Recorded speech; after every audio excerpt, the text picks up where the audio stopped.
Next, for the NDP, Mr. Matthew Ravignat.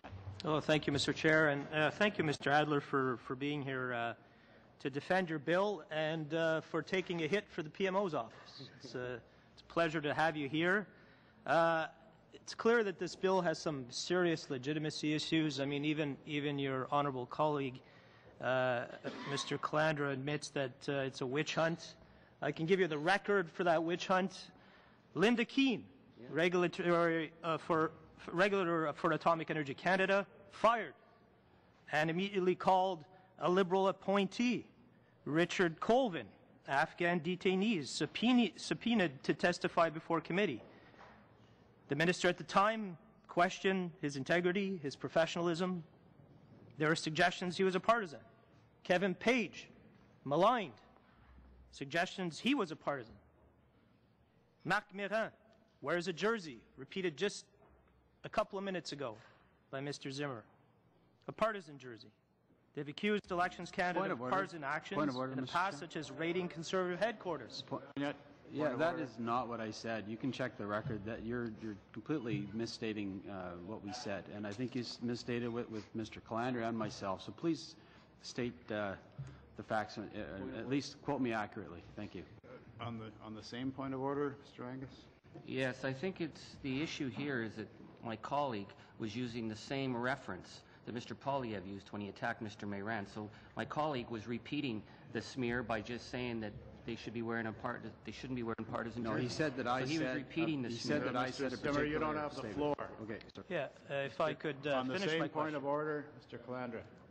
In the interest of clarification, he might want to then double check, because the minister did not make that comment about Mr. Méran. The minister made that comment specifically with respect to the Elections Commissioner's job going forward, and that the Election Commissioner, who will be investigating members of Parliament in the new Fair Elections Act, should not be somebody with a partisan jury. He never said that about Mr. Méran. So, in the interest of clarity, I'm sure he'd want to retract pretty much everything that he said in his opening Mr. Chair, statement. sometimes But he won't, because that's not what he does. We have a point of order on the floor. Point of order has precedence. I'm going to rule that it's not a point of order. We have no way of checking the veracity of what was said by Mr. Poilievre, and Mr. Matthew Ravignat can attribute whatever sayings he wants. We can leave it up to any listeners or observers to determine how factual it was. Mr. Ravignat, you have 4 minutes left. Thank you, Mr. Chair. Well, I can see that sometimes wounds hurt when you touch them while they're healing. Anyways, I'd like to ask you a very pointed question. It's very simple. Isn't it true that the PMO's office essentially gave you this bill to distract from the Conservatives' poor record on transparency and accountability? Well, thank you for that question. You know, this is a private member's bill, and the whole purpose of a private member's bill is it's brought in by somebody who's not a member of the government, just as a member of Parliament, which is in fact what I have done.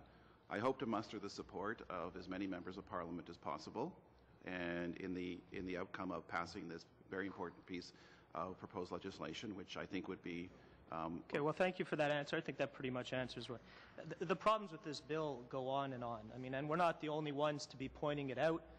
It's been pointed out by various commissioners. Has no definition of partisan conduct, no threshold of evidence that would be required to request an investigation, no remedial action or any redress mechanism for the employee, no confidentiality requirements for examinations, nothing on the impacts of an examination on an employee, and nothing if there is no basis for finding that employee acted in a partisan manner. A lack of definitions is problematic. I can quote, for example, the letter to our Honourable Chair to that effect by the Commissioners. When a letter is signed by no less than, I think it's 5 Commissioners, and these are experts, there are clear holes in this bill. This is not a serious attempt to deal with partisan issues at the highest levels. There's never been a single case where it's been a problem. All of this is smoke and mirrors. Could you just simply admit it, Mr. Adler?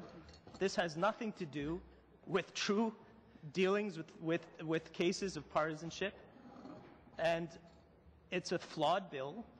Why bring it forward? The Public Service Elections Act of Canada has provisions in it for partisanship. It's actually better at defining what partisanship is about than your bill. Recognize it. Do you recognize that these are fundamental problems, Mr. Adler? Well,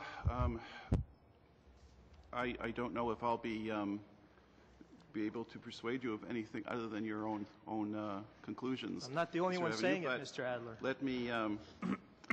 It's quite clear what the definition of a partisan position is in the bill, and I suspect that, given that you don't know what the definition is, that you didn't read the bill, and the politically partisan position means the following: if you were an electoral candidate, if you serve on an electoral district association as an officer, if you're a member of a ministerial staff, D'accord, j'ai pas besoin if que you're a vous membre of a lisiez, parliamentary Monsieur staff, Adler, je vais vous interrompre or if parce you're que a j'ai member pas of besoin political que staff. vous me lisiez le projet de loi.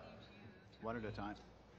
Mr. Ravignat. Je l'ai lu amplement et il y a des problèmes sérieux, puis vous ne répondez pas à ces problèmes sérieux dans votre propre projet de loi. Je vais vous dire aussi, évidemment, la commissaire de la fonction publique du Canada a indiqué dans une lettre à M. Martin, le CFP s'inquiète plus particulièrement de l'incidence que ce projet de loi pourrait avoir sur le système de nomination au mérite, ainsi que du risque du chevauchement avec les dispositions de la loi sur l'emploi dans la fonction publique, régissant l'impartialité de la fonction publique et les activités politiques des fonctionnaires.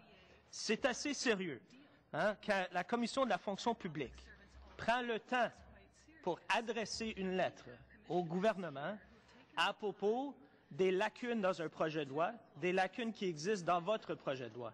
Qu'est-ce que vous répondez à la Commission de la fonction publique, M. Adler? Is up. We'll give Mr. Adler a few seconds to respond if he likes. Well, I would say that these 9 agencies of Parliament are not just public servants. They hold a very exceptional role. And the expectation is that they are to be nonpartisan. Est-ce que vous avez étudié comment votre projet de loi chevauche avec... No more back and forth, please. Your 5 minutes has expired. Mr. Adler, I don't think you'll have time to expand on that. Perhaps in response to other questions you can elaborate. Pat Davis.